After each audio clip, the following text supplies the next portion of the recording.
इस विशाल पृथ्वी का कोई मूल्य नहीं जिस पर कभी चोट न पड़ी हो। जब उसी पत्थर पर शिल्पकारी होती है तभी पता चलता है कि उसके भीतर कौन सी प्रतिभा छुपी है। तो क्या जीवन के लिए कुछ ऐसा ही नहीं है? कष्टों की चोटी आत्मा की कीमत बढ़ाने समझाया। जैसे आपने व्यक्ति की सहायता कर उसका कार्य शीघ्र पूर्ण किया, वैसे ही सुंदर को सहायता में से रक्त और मांस का प्रभाव लगा। हर सांस जैसे अंगार बन गई, लेकिन सुकुमार अडिग रहे, साधना में डटे रहे, न प्रतिकार किया न क्रोध, बल्कि सोमी ब्राह्मण के प्रति कृतज्ञता भाव की। ये ऐसी साधना थी जहाँ भी मोक्ष की राह बनी। यही तो सिखाता है बिना कष्ट सहन किए कोई प्रतिमा नहीं बन सकती। और बनता है कष्ट ही हमारे कर्मों को नष्ट करते हैं। सहिष्णुता ही सफलता का कारण है। जितनी अधिक प्रतिकूलता उतना शीघ्र मोक्ष। अब से हिम्मत तो बाय नहीं, बल्कि मुस्कुराकर कहो चलो।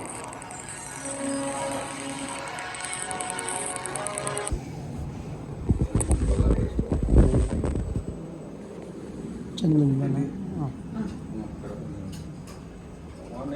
इधर इधर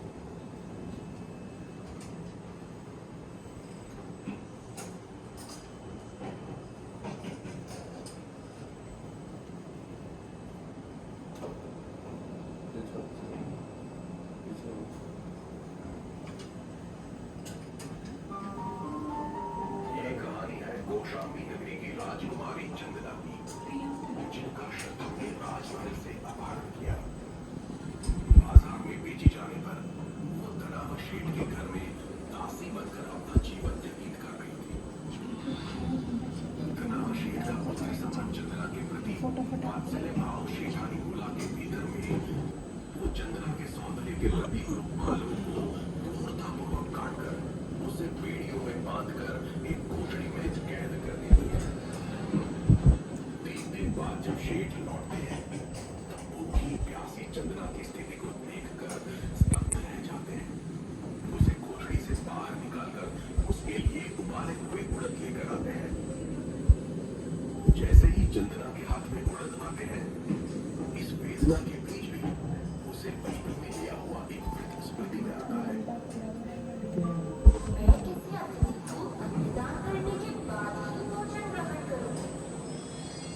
द्वार पर बैठी चंदना किसी अतिथि की राह देख रही थी।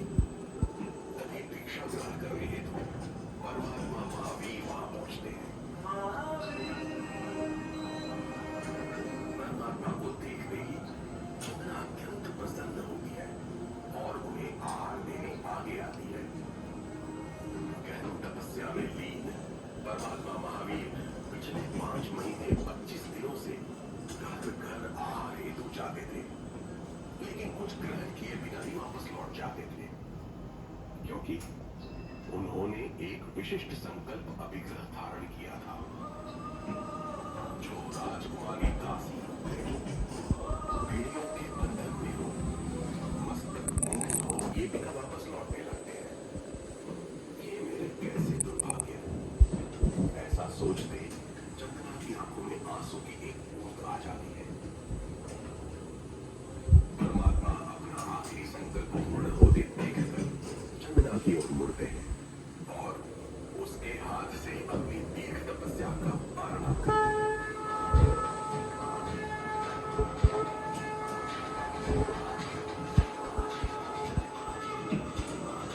लोक के देव, अहो दानम, अहो दानम, अहो दानम, अहो दानम का नित्यनाद करते हुए पुष्प और सोने मोहर की वर्षा करते हैं।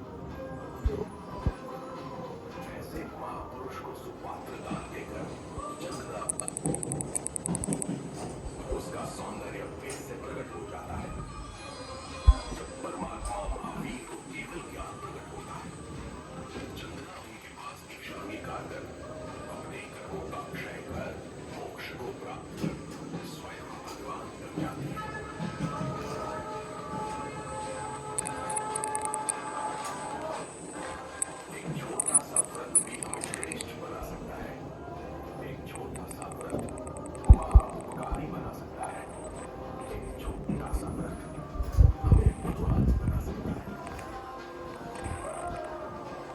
फोटो आएगा फटाफट फोटो ले बनाओ से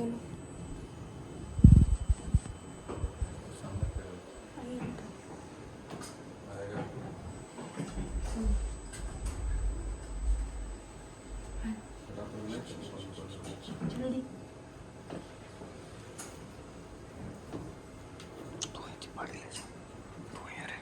આને દબાવજો બીજું કંઈ ના દબાવજો આને દબાવજો ખાલી એક જ ઉપર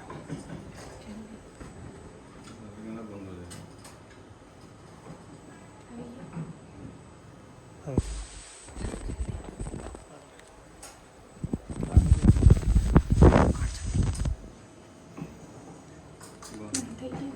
થઈ ના ગયું આવ્યું नहीं आया कोई बात नहीं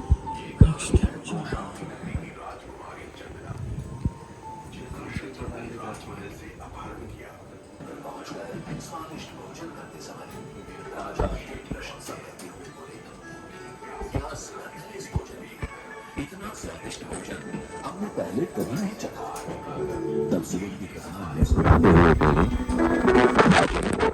दुर्गंध का स्वभाव परिवर्तनशील है, कभी दुर्गंध तो कभी सुगंध।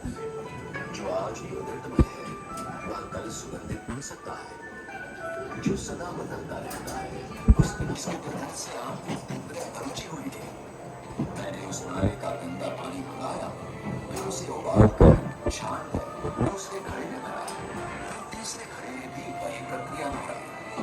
इस प्रकार 9 घड़ों तक पानी को उबाल कर और छान कर शुद्ध साफ और पारदर्शी बना दिया। फिर उसमें आंसू को अशुद्ध पदार्थ डालकर उस शुद्ध जल को स्वादिष्ट और मनोहर सुगंधित बनाया। राजन, प्रभु महावीर का सिद्धांत है कि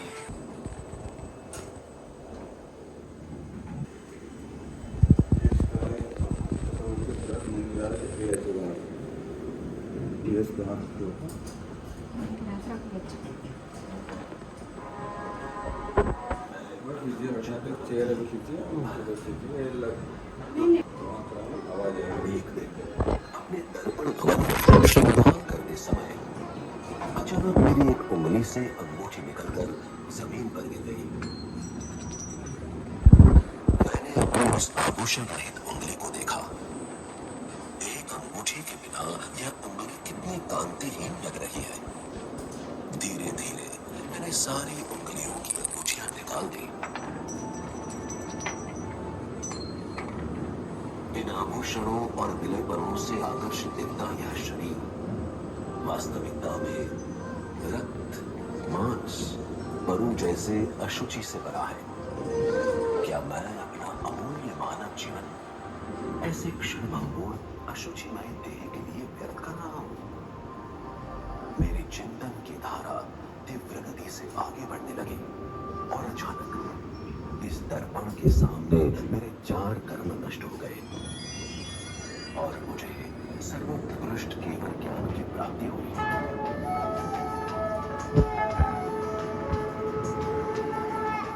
मैं एक नहीं, इतिहास में ऐसे अनंत आत्मा है जिन्होंने एक क्षण को वैराग्य क्षण में परिवर्तित कर स्वयं भगवान बन गए। चलिए मैं आपको ऐसे महान वैरागियों से मिलवाता हूं।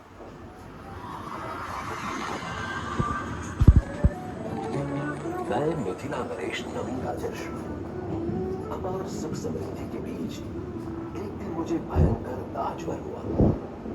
मेरे पूरे शरीर में हो रही असह्य जलन को शांत करने मेरी रानियां चंदन घिसने लगी।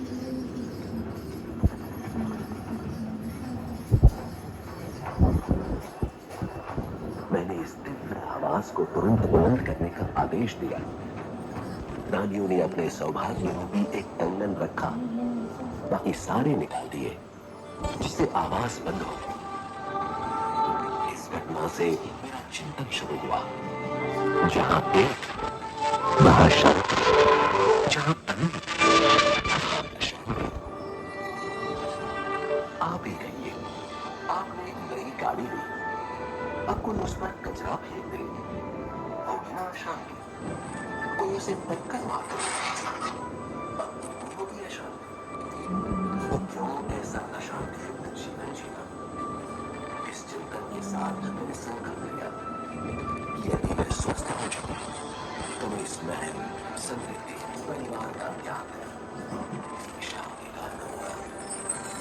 संयम के संभव से दूसरे ही दिन मैं स्वस्थ हो गया और राजपाट गार्ड आपके नाम पर चल पड़ा।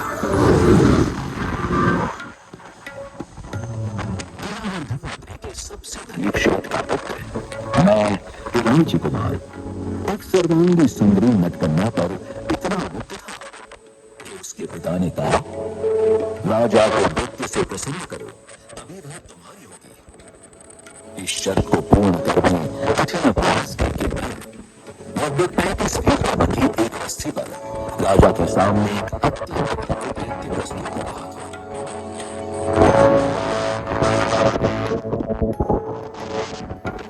तभी मेरी दृष्टि दूर एक घर पर पड़ गई। वहां एक तेजस्वी युवान मुनि एक रूप सुंदरी स्त्री से भिक्षा ग्रहण कर रहे थे। उस स्त्री का लावण्य अद्भुत था, लेकिन उस युवा मुनि की दृष्टि जमीन पर स्थिर थी। इस दृश्य को देख मेरा मन पुकारने लगा, धिक्कार है तुझे इलायची, धिक्कार है। एक स्त्री के मुंह में तू अपना कुल, गौरव, लज्जा सब कुछ भूला, लेकिन देख इस महान मुनि को, अहो कितनी निर्विकार दशा।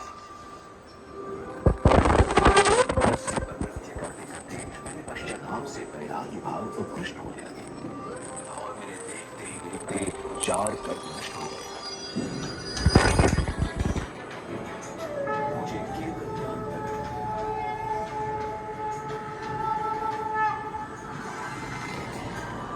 हमारे एक विचार ने वैराग्य ग्रहण किया और हमें भगवान बना दिया। सत्य आपके आसपास है, सत्य आपके भीतर है। सत्य की खोज करो, आप भी भगवान बन जाओगे।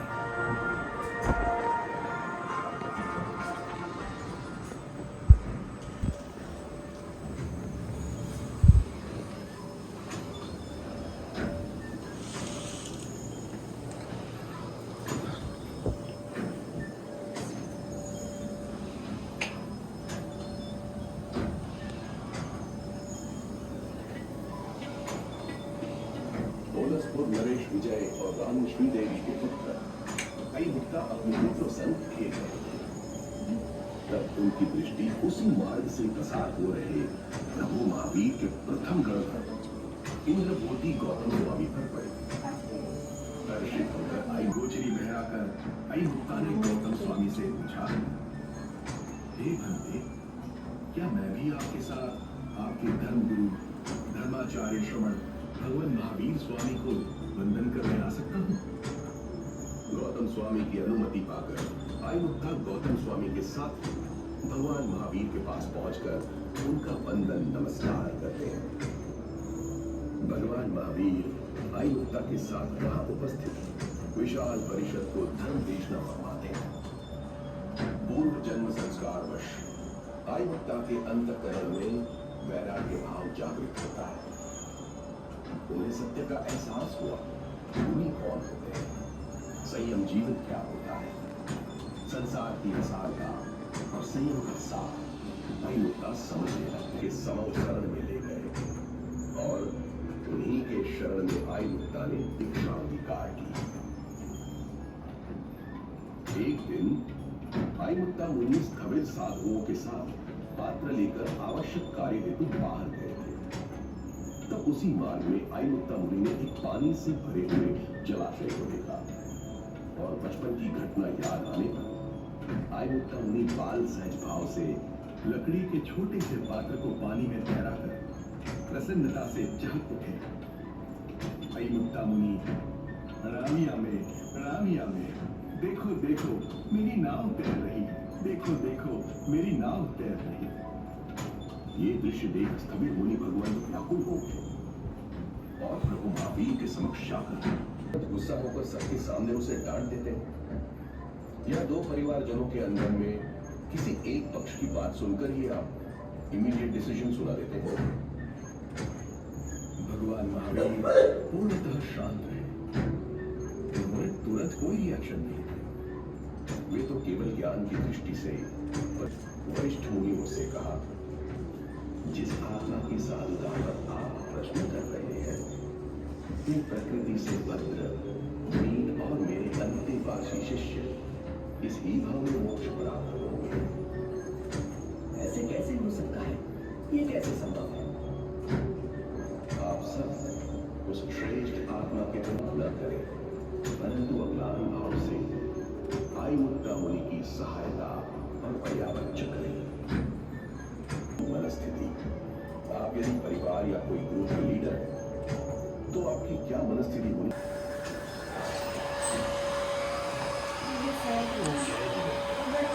मुझे आपसे बात करता देखकर परेशान हो गए? अरे घबराइए मत। मैं आपको परेशान करने नहीं, आपकी परेशानियों को दूर करने आया हूँ। मैं एक फैमिली ट्रेनर, फैमिली की हर एक प्रॉब्लम का ऑथेंटिक सॉल्यूशन होता है मेरे पास, जो मैं हजारों साल पहले के इतिहास से ढूंढ कर लाता हूँ। तो चलो देते हैं आपकी फैमिली समस्याओं का समाधान। सबसे पहले कहानी सुनाता हूँ प्रथम तीर्थंकर भगवान ऋषभदेव के पुत्र चक्रवर्ती भरत और वन सम्राट बाहु 6 खंड जीतकर पूरे भारत क्षेत्र पर अपने साम्राज्य स्थापित करने की चाह में भरत अपने 100 भाइयों को पिता ऋषभदेव का दिया हुआ राज्य समर्पित तीर्थंकर ऋषभदेव की शरण में जाकर दीक्षित हुआ। लेकिन इतिहास का पहला प्रॉपर्टी वॉर था। युद्ध भूमि पर अपने बड़े भाई तक सुख, सुविधा, वैभव, संपत्ति सब कुछ त्याग दिया। उनका पुत्र मैं एक राज्य के लिए अपने पूरे घर से युद्ध कर रहा हूं। अपने भाई जैसे दिखते उस मुनि को देखकर रानी भावुक हो गई और आंखों में अश्रु सहित सोचने लगी कि क्या वो समृद्धि का त्याग कर भिक्षा ग्रहण की। श्रीदेवी का उनके प्रति अत्यंत प्रेम द्वेष में परिवर्तित हो। रानी ने अपने नगर में साधु का प्रवेश निषेध कर अपने पुत्र सुकौशल को कभी अपने पिता के बारे में नहीं बताया। एक दिन अचानक मुनि कीर्तिधर विचरण करते उस नगरी में पधारते हैं, जिनके दर्शन कर पुत्र सुकौशल को वैराग्य प्रकट होता है और वो भी दीक्षा ग्रहण। જેની રચના કુદરતી એવી મહાયોગી કોઈ સૂતા હોય એ ટાઈપની છે. અહીંયા 22મા તીર્થંકર ભગવાન નેમનાથ, રાજુલ નેમી એમ અનેક આત્મા મોક્ષ પામ્યા છે અને આવતી 24મી પણ અહીંયાથી જ મોક્ષ પામવાની છે. એટલે એવી પાવન ભૂમિ છે, મહાતીર્થ ભૂમિ છે કે જેના વાઇબ્રેશન એટલા પોઝિટિવ હોય, સાધના સહજ થઈ જાય અને અહીંયાથી આપણે આ વ્યૂથી દર્શન થઈ શકશે તીર્થભૂમિના. આ નેમ રાજુની સ્ટોરી છે કે નેમ ભગવાન જ્યારે નેમ કુમાર હતા, રાજકુમાર હતા એ સમયની વાત છે. એ પંચજન્ય શંખ ઉપાડે છે ત્યારે આખું આંધી તુફાન છવાઈ જાય છે અને પંચજન્ય શંખ ઉપાડે તો ત્યાં બધાને લાગે છે કે આ તો કોઈ શ્રેષ્ઠ હશે કે સામાન્ય હોય ઉપાડી જ ન શકે, જેનું સામાન્ય સામર્થ્ય હોય. એટલે પછી એમની અલગ અલગ ટેસ્ટ લેવામાં આવે છે, એમનું બાહુબળ કેવું છે, ધનુર્વિદ્યામાં કેવા છે, અલગ અલગ ટેસ્ટ લેવામાં આવે છે. નેમ કુમારને આ શ્રી કૃષ્ણના મહારાણીઓ છે જે લગ્ન માટે મનાવે છે કે તમે રાજુલ સાથે લગ્ન કરવા રેડી થઈ જાઓ. તો એ સમયે મૌન જે છે તેમના મૌનને સંમતિ સમજી શ્રી કૃષ્ણ અને સત્યભામા રાજુલને ત્યાં લગ્નનો પ્રસ્તાવ લઈને જાય છે અને નેમ અને રાજુલના લગ્ન નક્કી થઈ જાય છે. નેમકુમાર જ્યારે જાન લઈને જતા હોય છે તે સમયે રસ્તામાં ઘણા બધા પશુઓ અને પ્રાણીઓને લાચાર, બેબસ, ભયભીત જોવે છે. ત્યારે પૂછાવે છે કે આ બધું શું થઈ રહ્યું છે. ત્યારે એમને સમાચાર મળે છે કે આ બધા પ્રાણીઓને આપણા જાનના સ્વાગત માટે, આહાર માટે લઈ જવામાં આવી રહ્યા છે. ત્યારે એમની આંખમાંથી કરુણાથી અશ્રુ વહી જાય છે. આ શું મારા લગ્ન માટે, મારી ખુશી માટે આટલા બધા જીવની હિંસા થશે, મારે આવા લગ્ન નથી કરવા. ત્યાંથી જ રથને પાછો ફેરવી લે છે અને વૈરાગ્ય પામી દીક્ષા તરફ પ્રયાણ કરી લે છે. તો આ બાજુ શું થાય છે, બધા આખો સમાજ જે હતો સાથે એ પણ સમજી જાય છે કે આપણે જે આપણી ખુશી માટે બીજા જીવોને જે પીડા આપી છીએ એ યોગ્ય નથી, એટલે માંસાહારનો ત્યાગ કરવાનો સંકલ્પ કરી લે છે. આ બાજુ રાજુલનું શું થાય છે, જે નેમકુમારના જ નાના ભાઈ હતા એમને લગ્નનો પ્રસ્તાવ લઈને આવે છે. ત્યારે રાજુલ એમને સમજાવે છે કે શું કોઈ ખીર ખાય પછી વોમિટ કરે તો એ ખીર કોઈ વાપસ ખાવાનું છે, ન ખાય. એ જ રીતે હું તો નેમની જ છું, નેમથી ત્યાગેલી છું, તમે મારો સ્વીકાર કેવી રીતે કરી શકો. આ રીતે આ એમનો છે નેમ પ્રત્યેનો વિશ્વાસ અને શ્રદ્ધા. જો નેમ મને છોડીને ગયા છે તો પણ મારા આત્મહિત માટે જ છે.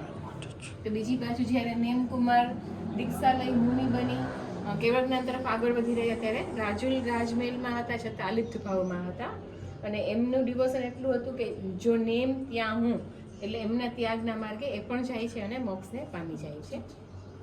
આ બાજુ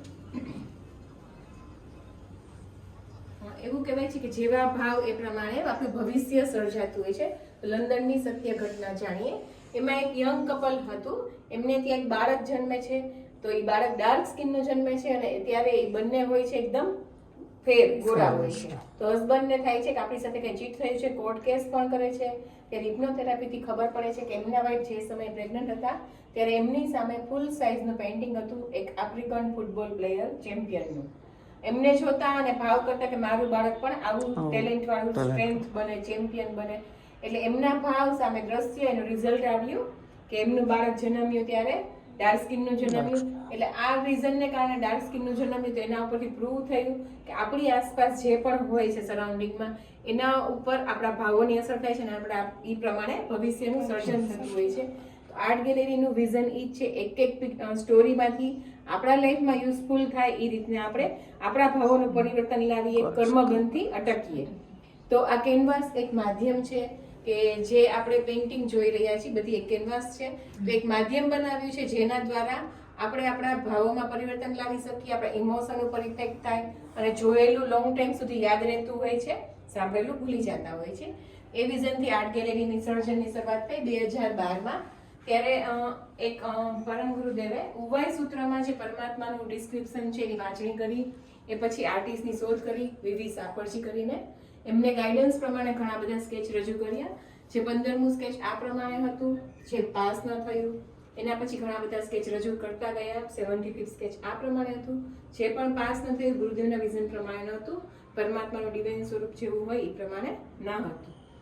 અને એ પછી એમને 3 ઉપવાસની સાધના કરી પછી ફાઇનલ જે 100મું સ્કેચ છે એ આપણને મળ્યું. એટલે એક આર્ટિસ્ટની તપસ્યા અને સાધના પછી આપણે આ પરમાત્માનું જીનબીમ પ્રાપ્ત થયું છે, ડિવાઇન સ્વરૂપ પ્રાપ્ત થયું છે. આર્ટિસ્ટે 3 ઉપવાસ કર્યા પછી આર્ટિસ્ટે 3 ઉપવાસ કર્યા પછી આપણે સામે જોઈ રહ્યા છો 100મું એટલે એને કેટલા બધા સ્કેચ રજૂ કર્યા પછી આ ફાઇનલ થયું 100મું સ્કેચ છે. તો એ પછી ઘણા બધા આર્ટિસ્ટ આપણી સાથે જોડાણા છે અને આર્ટ ગેલેરીનું સર્જન થયું. 2012થી અત્યાર સુધીમાં આપણી પાસે 108થી વધુ જીનાગમ કથા આધારિત પેઇન્ટિંગ્સ છે. એક પેઇન્ટિંગ બનતા 3 મહિનાથી વધુ સમય લાગે છે. 2,33,280 અવર્સ થયા છે. 473 પ્લસ રિવિઝન થયા છે. એટલે કરેક્શન રિજેક્શન થતું હોય પછી 108 પ્લસ આપણી પાસે એકદમ ફાઇનલ માસ્ટરપીસ રેડી છે. તો એક પેઇન્ટિંગનું વિઝન એવું છે કે આપણું જાતિ જ્ઞાન પ્રગટ કરી શકે. એને જોવાથી આપણે પૂર્વમાં સાધના કરી હોય તો એ પછી સાધનામાં જોડાઈ આગળ વધી શકીએ. અહીંયા જોઈ રહ્યા છો ગુરુ ગેલેરી, જેમાં જોઈ રહ્યા છો અલગ અલગ ભાવો છે ગુરુદેવના. કે આમાં જોઈ રહ્યા છો એક ચરણમાં જે અલગ અલગ ચિહ્નો છે જે એમની અસામાન્યતાનું સિદ્ધ પુરુષનું લક્ષણ છે કે જે કોઈ મહાપુરુષ હોય સિદ્ધ પુરુષ હોય એમના ચરણમાં જ આવા વિશિષ્ટ ચિહ્ન જોવા મળતા હોય છે.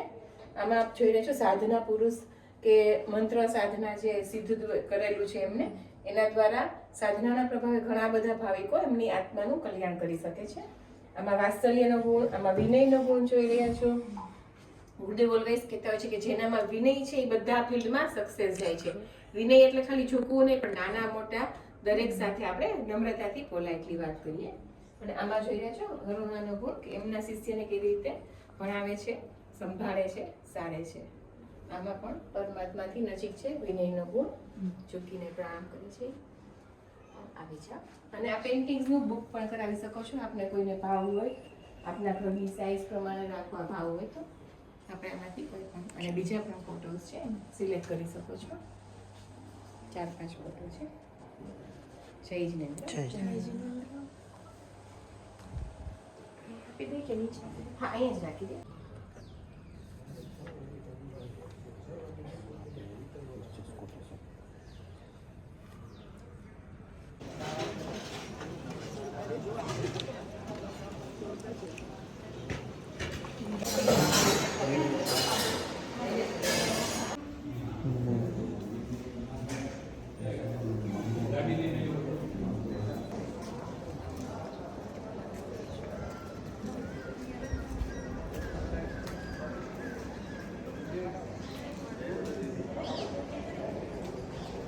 દીકરી આવે છે આવે છે જમીન છોકરા માટે રક્ષણ તરફ